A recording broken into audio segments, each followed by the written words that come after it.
10 season winner Karthik ಅವ್ರ ಜೊತೆಗೆ ನಾವು ಮಾತನಾಡ್ತಾ ಇದ್ವಿ. ಕೆಲವು ಪರ್ಸನಲ್ ಕೂಡ ಕೇಳಿದೆ ನಾನು ಅವರಿಗೆ. ಅವರು ಮಾತನಾಡ್ತಾ ಇದ್ರು ಆ ವಿಚಾರದಲ್ಲಿ. ಇನ್ನೊಂದಿಷ್ಟು ಪ್ರೊಫೆಷನಲ್ ವಿಚಾರದಲ್ಲಿ ನಾನು ಮಾತನಾಡಬೇಕು. Yes, welcome back Karthik. ನಾನು ಆಗ್ಲೇ ನಿಮ್ಗೆ ಹೇಳ್ತಾ ಇದ್ದಂಗೆ ಫಿಲ್ಮ್ ವಿಚಾರದಲ್ಲಿ ಯಾವ್ದಾದ್ರು ಅವಕಾಶಗಳು ಬರಕ್ ಶುರು ಆಗಿದೆಯಾ? ಈಗ ಯಾರಾದ್ರೂ ಕಾಂಟ್ಯಾಕ್ಟ್ ಮಾಡಿದಾರಾ ನಿಮ್ಮನ್ನ? ಇನ್ನ ಇಲ್ಲ ಸರ್. ನಾನು ಆ್ಯಕ್ಚುಲಿ ಫೋನನ್ನೇ ನನಗೆ ಫೋನ್ದ ಅಭ್ಯಾಸ ತಪ್ಪೋಗಿದೆ. ಫೋನೇ ಮುಟ್ಟಿಲ್ಲ ನೆನೆ ರಾತ್ರಿ. ಒಳ್ಳೇದು, ಬಹಳ ಒಳ್ಳೆಯದು. ನಾನು actually I am waiting for calls. But ಒಂದಷ್ಟು ವಿಚಾರಕ್ಕೋಸ್ಕರ ಫೋನ್ ಬೇಕಾಗುತ್ತೆ. ಒಂದಷ್ಟು ಕಾಂಟ್ಯಾಕ್ಟ್ಸ್ ನನಗೆ ವಿಶ್ ಮಾಡೋದಕ್ಕೋಸ್ಕರ ಸುಮಾರು ಜನ ಕಾಲ್ ಮಾಡ್ತಿದ್ದಾರೆ. ನಾನು ಎಲ್ಲ ಕಾಲ್ಸ್ನೂ ಅಟೆಂಡ್ ಮಾಡೋಕ್ಕಾಗ್ತಾ ಇಲ್ಲ. ಸೊ ನನಗೆ ಯಾರು ಕಾಲ್ ಬರ್ತಿದೆ ಏನು ಅಂತ ನನಗೆ ಗೊತ್ತಾಗ್ತಿಲ್ಲ. ನಿಧಾನಕ್ಕೆ ಎಲ್ಲ ವಿಷಯ ಹೊರಗೆ ಬರ್ತದೆ. ಅವಕಾಶ ಬಂದ್ರೆ ನೋಡ್ತಿರ್ತಾರೆ ಪಾಪ, ಅವ್ರಿಗೂ ಬೇಜಾರಾಗುತ್ತೆ. ಅವಾಗ್ಲೇ ಹೇಳ್ತಾ ಇದ್ರಲ್ಲ ನೀವು ಒಂದಿಷ್ಟು ನಿಮ್ ಸರ್ಕಲ್ ಇರೋ ಫ್ರೆಂಡ್ಸ್ಗಳು. ಹೌದು, ನನಗೆ ಅದೇ ನಾನು ಹೇಳೋ ಹಾಗೆ ಸುಮಾರು ಜನ ಕಾಲ್ ಮಾಡ್ತಾನೆ ಇದ್ದಾರೆ ಬೆಳಗ್ಗೆಯಿಂದ. ಯಾರಿಗೂ ಏನು ರೆಸ್ಪಾನ್ಸ್ ಮಾಡೋಕ್ಕಾಗ್ತಿಲ್ಲ. ಸಿನಿಮಾ ನಾನು ಇರೋದೇ ಸಿನಿಮಾ ಮಾಡೋದಕ್ಕೋಸ್ಕರ. ನನ್ನ ಉಸಿರು, ನನ್ನ ಜೀವ ಇರೋದೇ ಸಿನಿಮಾ ಮಾಡೋಕ್ಕೋಸ್ಕರ. ಒಳ್ಳೆ ಸಿನಿಮಾ ಮಾಡ್ತೀನಿ. ಲೇಟಾಗಾದರೂ ಲೇಟೆಸ್ಟಾಗಿ ಬರ್ತೀನಿ. That is my promise. ಒಳ್ಳೆ ಸ್ಕ್ರಿಪ್ಟ್ ಬಂದರೆ ನಾನು ಡೆಫಿನೆಟ್ಲಿ ಮಾಡ್ತೀನಿ. ಸೊ ಈ ಸದ್ಯಕ್ಕೆ ಯಾವುದು ಬಂದಿಲ್ಲ, ಅಥವಾ ಬಂದಿದೆಯೋ ಇಲ್ವೋ ಅನ್ನೋದು ಗೊತ್ತಿಲ್ಲ. ಯಾಕಂದರೆ ನಾನು ಫೋನ್ ಕಾಲ್ ರಿಸೀವ್ ಮಾಡೋಕ್ಕಾಗ್ತಿಲ್ಲ. ಓಕೆ, ನಾನು ಇನ್ನೊಂದು ಕೇಳಬೇಕು ಅಂತ ಇತ್ತು. ಈಗ ನಿಮಗೆ ಫಸ್ಟ್ ಪ್ರೈಸ್ ಬಂದಿದ್ದಕ್ಕೆ ಅಮೌಂಟ್ ಎಲ್ಲ ಬಂತಲ್ಲ, ಪರ್ಸನಲ್ ಐ ಆಮ್ ಸಾರಿ ಕೇಳ್ತಾ ಇದ್ದೀನಿ. ಏನು ಮಾಡಬೇಕು ಅಂತ ಇದ್ರೆ ಏನು ಯೋಚನೆ ಇದೆ? ಅಮ್ಮಂಗೆ ಮನೆ ಕಟ್ಕೊಡ್ಬೇಕು ಅನ್ನೋ ಆಸೆ ಅದು ಬಹಳ ಇರುತ್ತೆ.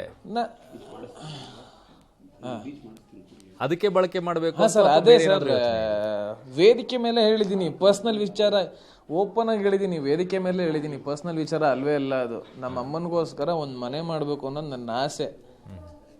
ಅದೇ ವೇದಿಕೆ ಮೇಲೆ ಹೇಳಿದ್ದೀನಿ. ಇನ್ನು ಮತ್ತೆ ಅದನ್ನೇನಿಲ್ಲ ಸರ್. ಅದ ಏನು ಅಮೌಂಟ್ ಬರುತ್ತೆ ಅದು ಪೂರ್ತಿ ಸೀದಾ ನಮ್ಮ ಅಮ್ಮನಿಗೆ ಏನು ಮನೆ ಮಾಡಬೇಕು ಅಂತಿದೆ ಅದಕ್ಕೆ ಹೋಗುತ್ತೆ ಸರ್.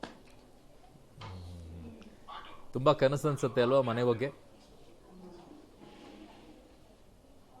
ಹೌದು ಸರ್. ನಾನು ಆ್ಯಕ್ಚುಲಿ ಚಿಕ್ಕ ವಯಸ್ಸಲ್ಲಿದ್ದಾಗ ನನ್ನ ತಂದೆ ಒಂದು ಮನೆ ಕಟ್ಟಿಸಿದ್ರು. ನನ್ಗೆ ಅವ್ರದ್ದು ಒಂದಷ್ಟು ಅಮೌಂಟಿಗೆ ಕಟ್ಟಿ ತುಂಬ ಕಮ್ಮಿಗೆ ಮಾರ್ಕೊಂಡ್ಬಿಟ್ರು ಕಷ್ಟ ಬಿದ್ದು. ಅದು ನನ್ನ ಕಣ್ಣಲ್ಲಿ ಈಗೋ ಹಂಗೆ ಕಟ್ಟದಂಗಿದೆ. ಅದಾದ್ಮೇಲಿಂದ ಆಲ್ಮೋಸ್ಟ್ ಒಂದು 23 ವರ್ಷ ಆಗಿರಬೇಕು. ಅದಾದ್ಮೇಲಿಂದ ಬಾಡಿಗೆ ಮನೆ, ಸುಮಾರಷ್ಟು ಬಾಡಿಗೆ ಮನೆ ಸುತ್ತಾಡಿದ್ವಿ. ಈ ಬೆಂಗಳೂರಿಗೆ ಶಿಫ್ಟ್ ಆದಾಗ ಈ ಮಂತ್ ಅಂದರೆ ಬಿಗ್ ಬಾಸ್ ಏಪ್ರಿಲ್ ಶಿಫ್ಟ್ ಆಗಿದ್ದು. ಏಪ್ರಿಲ್ ಮೇ ಜೂನಲ್ಲಿ ಶಿಫ್ಟ್ ಆಗಿದ್ದು. ಒಂದು ಮನೆಗೆ ಶಿಫ್ಟ್ ಆಗಿ ಬಾಡಿಗೆ ಮನೆ ಸಾಕಷ್ಟು ಅನುಭವಿಸಿದ್ದೀನಿ. ವಿತಿನ್ 1 ಮಂತಲ್ಲೆಲ್ಲ ಖಾಲಿ ಮಾಡಿದ್ದೀನಿ. ನನ್ನ ಮೈಂಡಲ್ಲಿ ಫಿಕ್ಸ್ ಆಗಿದ್ದು ಇಷ್ಟೇ. ಚಿಕ್ಕ ವಯಸ್ಸಿಂದ ನಾನು ಅಷ್ಟು ನೋಡ್ಕೊಂಡು ಬಂದಿದ್ದೀನಿ. ನಮ್ಮ ಅಮ್ಮನಿಗೊಂದು ಮನೆ ಮಾಡಿಕೊಡ್ಬೇಕು ಅನ್ನೋದು. ಸೊ ಅದು ಆಸೆ, ಕನಸು ಸರ್, ಯಾರಿಗಿರಲ್ಲ ಸರ್. ನಿಜ, ಅದಕ್ಕೊಂದೊಂದು ರೀಸನ್ ಇದ್ದೇ ಇರುತ್ತೆ. ನನಗೂ ಇದೆ ಆ ರೀಸನ್ನಲ್ಲಿ ಒಂದಿಷ್ಟು ರೀಸನ್ಗಳು. ಅದು ವೆರಿ ಗುಡ್. ಅದು ತಾಯಿಗೋಸ್ಕರ, ತಂದೆ ತಾಯಿಗೋಸ್ಕರ ನಾವು ಮಾಡದೇ ಇದ್ರೆ ಇನ್ಯಾರಿಗೆ ಮಾಡೋಕ್ಕಾಗತ್ತೆ? ಹುಟ್ಟಿದಕ್ಕೆ ಸಾರ್ಥಕತೆ ಬರಬೇಕು ಅಂದ್ರೆ ಅವರಿಗೋಸ್ಕರ ಏನಾದರೂ ಮಾಡಲೇಬೇಕು ಅಂತ ಹೇಳಿ. ಅದನ್ನ ಬಿಟ್ಟರೆ ಇನ್ನೇನು ಇಲ್ಲ. Karthik, you want to say anything finally? ಹೌದು ಸರ್. ನನ್ನ ಅಭಿಮಾನಿಗಳಿಗೆ, ಯಾರೆಲ್ಲ ನನಗೆ ಮೊದಲನೇ ದಿನದಿಂದನೂ ಸಪೋರ್ಟ್ ಮಾಡ್ಕೊಂಡು ಬಂದಿದ್ದಾರೆ ಎಲ್ಲ ವಿಚಾರಕ್ಕೂ, ನಾನು ಅವ್ರಿಗೆ ತುಂಬ ಹೃದಯದ ಧನ್ಯವಾದಗಳು ಹೇಳೋದಕ್ಕೆ ಇಷ್ಟಪಡ್ತೀನಿ. ಇವತ್ತು ನಾನು ಏನೇ ಆಗಿದ್ರು, ಈ ಟ್ರೋಫಿ ಏನೇ ಗೆದ್ದಿದ್ರು, ಈ ನನ್ನ ಕನಸು ಏನು ನಾನಿವತ್ತು ನನಸಾಗಿದೆ ಅಂತ ನಾನು ಏನೇ ಹೇಳಿದ್ರು, ಅದು ಎಲ್ಲದಕ್ಕೂ ಕಾರಣ ಅಭಿಮಾನಿಗಳು ನೀಡಿರುವಂಥ ಭಿಕ್ಷೆ. ಅದು ಸಣ್ಣ ಮಟ್ಟದಲ್ಲ ಸರ್. 3 ಕೋಟಿ ಜನ ವೋಟ್ ಮಾಡಿದ್ದಾರೆ. 3 ಕೋಟಿ ವೋಟ್ಸ್ ಬಂದಿದೆ, ಜನ ಅಲ್ಲ. 3 ಕೋಟಿ ವೋಟ್ಸ್ ಬಂದಿದೆ ಅಂದರೆ ಅದು ಸಣ್ಣ ವಿಷಯ ಅಲ್ಲ.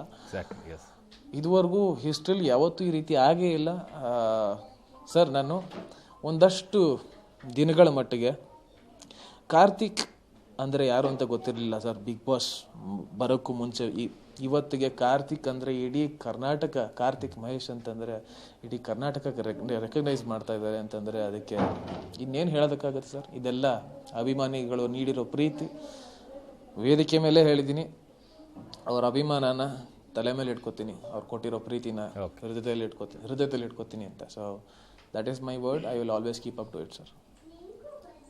ಓಕೆ, ತುಂಬ ಧನ್ಯವಾದಗಳು ಕಾರ್ತಿಕ್ ಅವರು ಇಷ್ಟೊತ್ತು ನಮ್ಮ ಜೊತೆಗೆ ಜಾಯಿನ್ ಆಗಿದ್ದಕ್ಕೆ. ಸೊ ಇದಿಷ್ಟು ಬಿಗ್ ಬಾಸ್ ಸೀಸನ್ 10ರ ವಿನ್ನರ್ ಕಾರ್ತಿಕ್. Thank you